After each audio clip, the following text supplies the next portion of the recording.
So here's what I want to say, though. Yeah. Is doing anything at all still a sub 5? Because so many people don't, right? Yes. Those are negative ratings. You're BM because I mean, you just do a 0. because you go to you Wait, go to what? a different scale. You get points on the politeness score. Oh, okay. Yeah. It's. Oh, I see. I see. Yeah, You actually get pushed all the way down. Yeah, so, you get pushed down into another scale. If you which only do gives like negative BM ratings. So if you only do like one dance and it's out of combat, that's like the bare minimum for 0. That's like yeah. That's It's like, well, you did it, but You're on no the one board. cares. Yeah, exactly. Okay. Then I accept your 3 out of 10. Yeah. All right. Of the BMs, it's 3 out of 10. We're into this one though. I'm all about DoinB. That dude popped off in the Earth game. He did. He went for the scaling build. He went tier on Kassadin. He also had the pocket Ivern. The pocket Ivern helped. Yeah, the pocket Ivern is OP on Earth. That's true. All right, let's see it. DoinB's just going for it. Woo! He's got combat summoners. Get in there. Ow. I think Ceros won that fight. Hey, he did, but there is regen on the side of DoinB here. He's got the double Dorans. Probably has some lifesteal in the runes.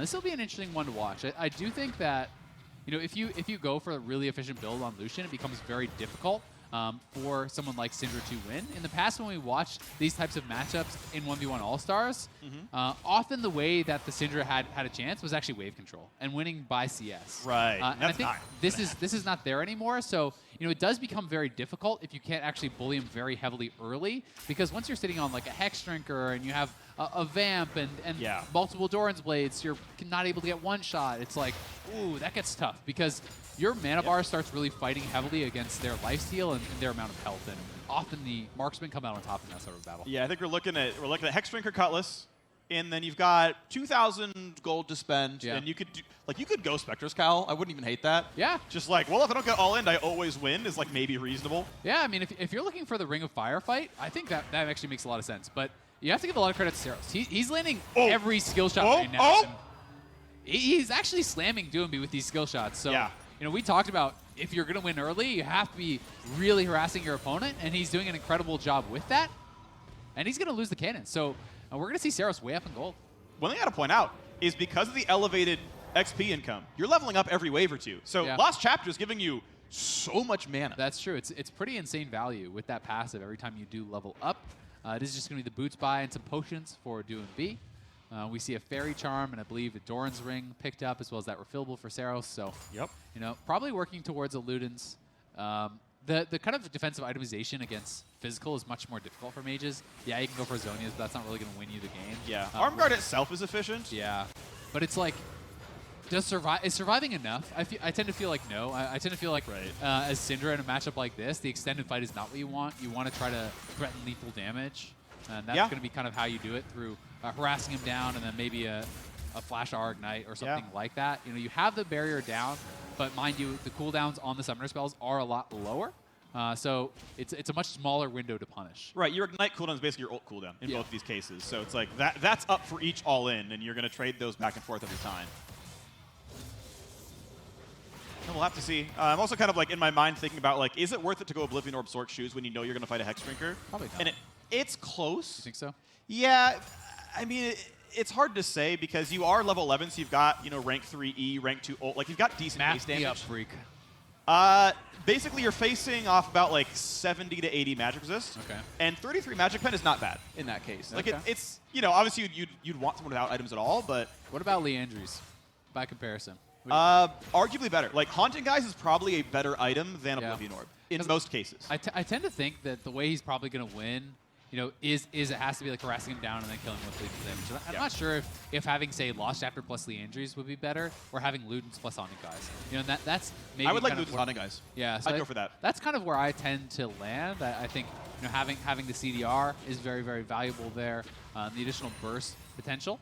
Ceros has been playing this out well. He's up in farm. He did get a turret plate there, so yes, the farm isn't a win condition, but it is making you stronger for those potential 1v1s. And Ceros has been great at landing these skill shots. He stunned him out of the Ring of Health. He landed the W to get the 20% current health damage, so he's keeping lane pressure up against DoinB. And he's forcing like backwards ease as well, so he's actually like he's forcing awkward recalls. He's denying some of the gold. He's getting the cannon. 177 for the cannon there, and that's with him being up.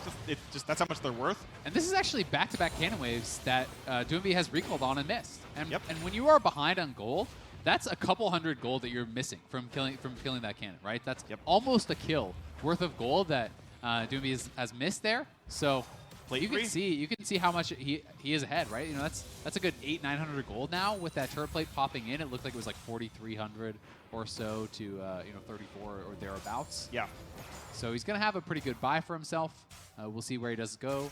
It is gonna be the Ludens and now cloth armor. So it's looking like probably Luden Seekers would be my guess at this point. I do tend to think that it's gonna be less about the survivability from the Seekers and more I would have preferred that Haunting guys as a result, but you know, maybe if it is just like 100-0, you know, the Lucian's hitting you the whole time, then Seekers could pay off. I will say, like, this game is definitely going to sudden death. Like, I don't see 2 kills coming in before then, so it's like, well, we're trading our entire health bars. Right? The only thing that matters at that point is health bar versus health bar, and at that point, then, okay, yeah, I like Arm Guard a lot for this one. I think you can just barely afford Arm Guard on a Ruby Crystal. Okay. I think there's enough time for that. With how many plates he's getting, I think he has the money for it, so you can get armor and health. Generally, the math works out that you'd rather buy health than armor at equal gold efficiency. But in this case, you're getting a lot of armor at very efficient value, so I could see it being good.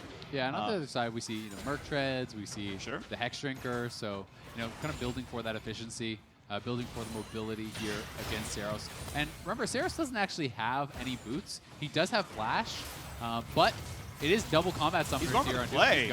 Cooling on there as well. Dodging most of those shots is Ceros, but gets chunked low. And he's got to make sure, they don't wait too long because sudden death is coming up soonish, right? We're going to get the notification in like 20 seconds here. Okay, so he's going to recall now. This is a pretty good timing. Ignite down for both players, so we'll be Flash versus Barrier. I feel like recalling in the same spot is a little bit troll because you could just potentially get interrupted again. Oh, it doesn't land the summit. Cuckoo for the ult. This kill won't end the game. He actually probably should have just let himself die. And not lost the Flash. Yeah, that's funny. I actually think you're right, but players aren't going to think about that, Saving that Flash you don't think of Barrier. That is such a metagamey thing, and I think you're actually correct, because likely we wouldn't have seen, well, I don't know, because you do give the Baron recall and the gold over to DoinB. Right, so he gets 400 gold for a Ruby Crystal or something. Yeah. Either way, going to be about 600 gold up in this final fight is Ceros, but I do think the range is the biggest advantage for Syndra. We have seen him constantly, outranging the Lucian, throwing these spells out, kind of harassing down the Lucian. But with Ring of Fire spawning, that's not really that much of an option. Lucian can actually just wait it out until you are in auto attack range for pretty much the whole fight. And then all of a sudden, the mobility doesn't really matter as much. Ignites are going to be pretty much timed out to both be up at the same time here, so we'll see. And we're 25 seconds away from Unleashed Power. Ignite's about 2 seconds before that here for Ceros. So that's like, he's waiting for that timer. Which is like as the ring goes all the way to melee here, so he's gonna have to try to like play it as low as possible, right? Keep the push going, right? Make DoinB take some extra minion damage. And he's waiting for the ults in 4 seconds, and that's when the fight really happens. Going forward, here we go. Can't kite now. Can't go backwards. Goes for big damage. Can't run the stun just yet. This is going to be the big chunk. He's ignited, and DoinB gets it. That was so close. Ceros not quite able to take him down. DoinB will survive. Will move on. We've had a lot of close fights in these Ring of Fires. The Nocturne versus Heimer. Now the Lucian here up against the Syndra. And I think he played it out smart, right? You eliminate the Syndra range advantage here. He gave him no way to kite. And if that is more of a normal game state where you can just kite back forever, I think the Syndra could have actually taken that with the gold advantage, but just no way to escape that. Could you imagine, having Flash to dodge something? He landed this first stun, which is nice, but there's no follow-up. He landed a Q with it, and there's no stun for the rest of this fight. So he gets chased down. Did Syndra actually get Ignite off? I'm not sure. It looked like, so Ignite came up right now for DoinB. He drops it immediately. So I don't think there was an Ignite. Yeah, Ignite never got to come out, and that was so incredibly close. His Ignite was up. I'm not sure if he was actually in range to use it there, but that would have been ridiculously close. Because it was only one Ignite that went off, and that was Illusionist. There's a 4-second desync between ult being up and Ignite being up for the Syndra. And if he ulted on cooldown, there was no time for Ignite. That's the 4-second difference right there. I'm not certain though, but either way, obviously. Like it was up, but I'm not sure. And the thing is, he was back in the very corner, and the Ignite range is actually a lot shorter than your spell range, so close one. It is a close one. Either way it happened. Last thing I want to point out, because I love microcosms and stuff, Arm Guard was built last. I think you want to build that early to get the stacks. 15 armor, 15 AP. When this guy lives 100 health, you probably win with 15 armor, 15 AP. So Big brain. I think, you know, Get Freak in there. I think you plan out a 4,000 gold build, and you get Arm Guard early on with that one. Either way, we're into this one. FOVO